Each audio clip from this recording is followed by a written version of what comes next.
So we're going to go over the preterite versus the imperfect, which is everybody's favorite grammar topic. And if you look in your grammar packet, I've already given you the endings and the irregulars and all of that stuff. So make sure you go over that. And if you have any questions, come and talk to me about it. So I use Abe's dad to help remember the uses of the preterite tense. So the A is for actions that interrupt, B for beginnings, E for endings, S for specific time frames, D for day and date, A for actions that are complete, and D for dialogue. The acronym to help us with the uses of the imperfect should look pretty familiar. Fat Walda, you guys have been doing this for a while. So F is for feelings, A is for age, T is time, W is weather, A is appearance, L location, D description, and A attitude. In this section, we're going to look at verbs that change their meaning when they're conjugated in the preterite or in the imperfect, and this may help clarify some of the more confusing verbs when we're looking at preterite versus imperfect. So the verbs that can change meaning are conocer, saber, poder, no poder, querer, no querer, and tener. So when we conjugate conocer in the preterite, it means to meet. Saber is to find out.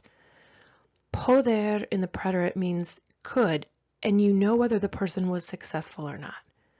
No poder means they couldn't and they didn't. Querer is to try. No querer is to refuse. And tener is to receive. So these same verbs have different meanings in the imperfect, and they're going to be more what you're used to seeing. So conocer means to know someone or someplace. Saber, to know a fact or information. Poder, could, but you're not sure if they were successful or not. So you don't know if there was an ending to that. No poder is couldn't, but you don't know again if they were successful. Querer, to want to. No querer, to not want. And tener, to have. So if we look at an example of conocer, if I have conocieron a Sergio por primera vez ayer, because I conjugated conocer in the preterite, the sentence means they met Sergio for the first time yesterday. On the other side of this, conocían a Sergio por muchos años. When conocer is conjugated in the imperfect, it means they knew Sergio for many years.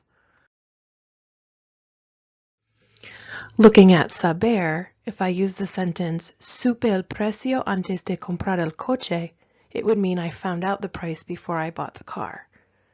El vendedor sabía el precio del coche. The salesman knew the price of the car.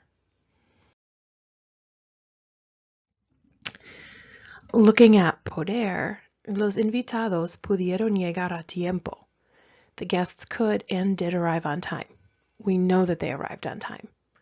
On the other side, los invitados podían llegar a tiempo. The guests could arrive on time, but with the imperfect, we don't know if they did or not.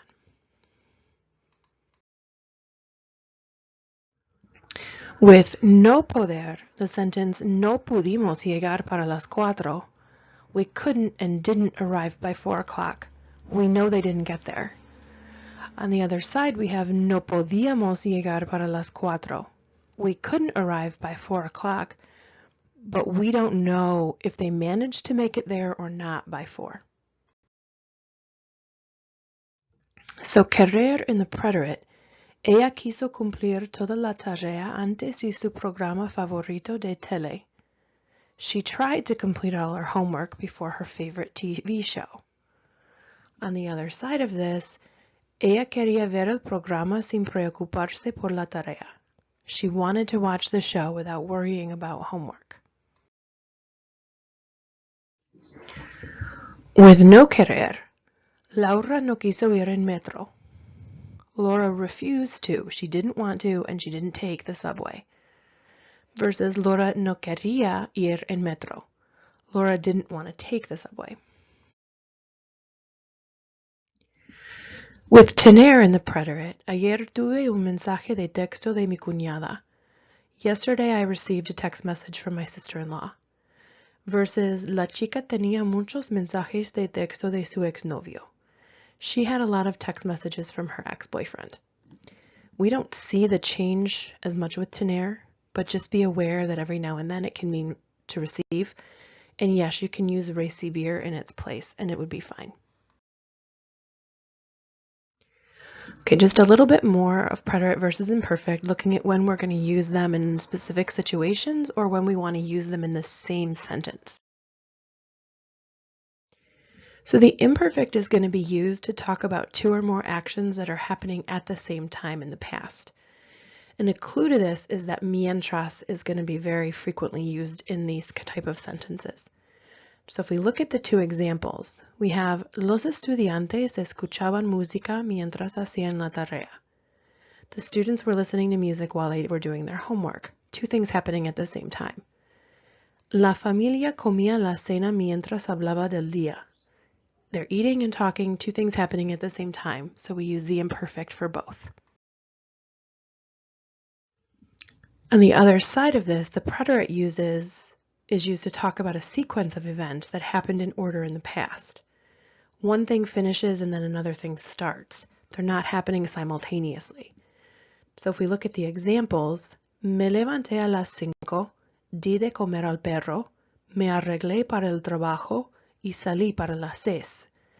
It's a sequence of events. I finished one thing before I started another, and nothing was happening at the same time. And it'll be the same thing in our second example. Los estudiantes se levantaron y miraron la tele. Cuando vieron que la escuela cerró, ellos regresaron a la cama.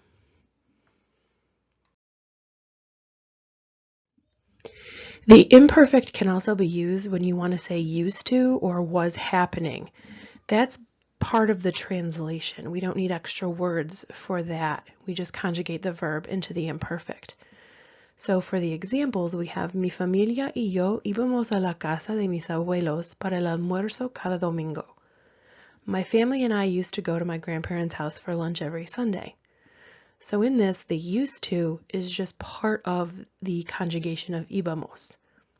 Our second example, tú no estabas pensando en los problemas que podían ocurrir. You weren't thinking about the problems that could happen. So a lot of times we'll see the imperfect also used with an ando or an yendo. So when we have an action that interrupts another action in the past, the imperfect is going to be used to talk about the action that was going on, and we use the preterit for the action that interrupts. So let's look at two examples of this. Ella manejaba cuando vio el accidente de tráfico. She was driving when she saw the traffic accident. So what she was doing, manejaba, will be in the imperfect. What interrupted that, vio, will be in the preterit. In our second example, los moros gobernaban España cuando la reconquista empezó. What was happening, gobernaban, and what interrupted that, empezó.